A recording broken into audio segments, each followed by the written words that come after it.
और बात हम जहाँ रहनी है देखनी है वीडियो कुछ लोग बनौले बाटे कि हमार गाना है 5 साल पहले ही उ लोग रिकॉर्डिंग क के भोजपुरी के मोय गनवे रख ले बने जा।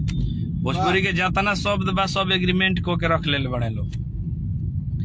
ओहने जवन गाना हमनी के आवत ताटे तवन पहले ही का तो 5 महीना पहले ही के गावल बा, वीडियो शूट करावल बा। अरे भैया तो हमनी के देखा के ना तारा ले छूत बा, हमनी के ना कोनो चीज बा, हमनी के देखा के गाना गावत तोड़ लोग कि हमार है पहले ही रजिस्टर्ड हो गइल बाटे।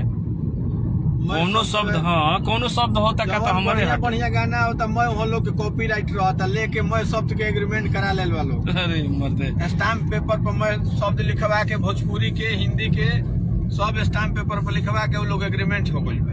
खुदे डकैती करे वाला बाबा जतना नया नया लड़का गावे वाला बड़ा सन सब नया नया लड़कन के गाना डकैती क के खुदे गवा देवे के बाटे।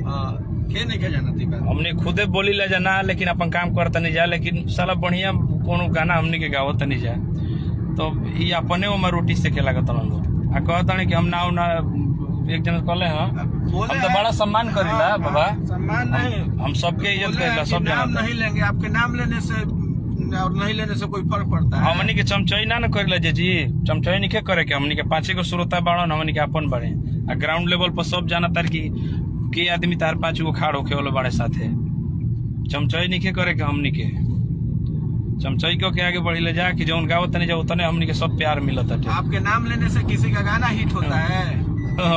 बढ़िया गाना हमनी के रिलीज भइल DRS से बाबा तो आँख हो गइल करे कोई मैटर गा देले पड़े सोई हमनी के गौले बनी जा। हमनी के नया लिखन के गाना लिख दी या नाव धो दी फेसबुक पर जाके तनी हिट करा दी, नाव धइला ले हिट हो ले गाना। तो एक आदमी के छोड़ा के काहे ना 50 गो 100 गो 1500 लड़का गोल हो गया। कदमिया के गाना लिखी ना कहा रहा एक आदमी के गाना लिख के लेकिन के बाद नया लेकिन के गाना लिख के हिट करवा दी नौवा दो के अपना पेजावा पर काहे ना हिट हो जी तो खुदे हमनी के रउआ शरण में रहतन हमनी के 10 गो गाना लिख के हिट करा दी जौन को अब तौन करल जा। मान सम्मान दिया ताटे जानत नहीं के कितना के कर इमेज कितना बाटे। हम तो बोली ना यही तरह हमारे भतीजा वाला गाना के भतीजा तोर माइयो जिंदाबाद भोजपुरी का भी सबसे बड़ा गाना बाटे, लेकिन खाली एक आदमी के चलते हम कंपनी के ना दोष दे बाबा गलती ना रहे।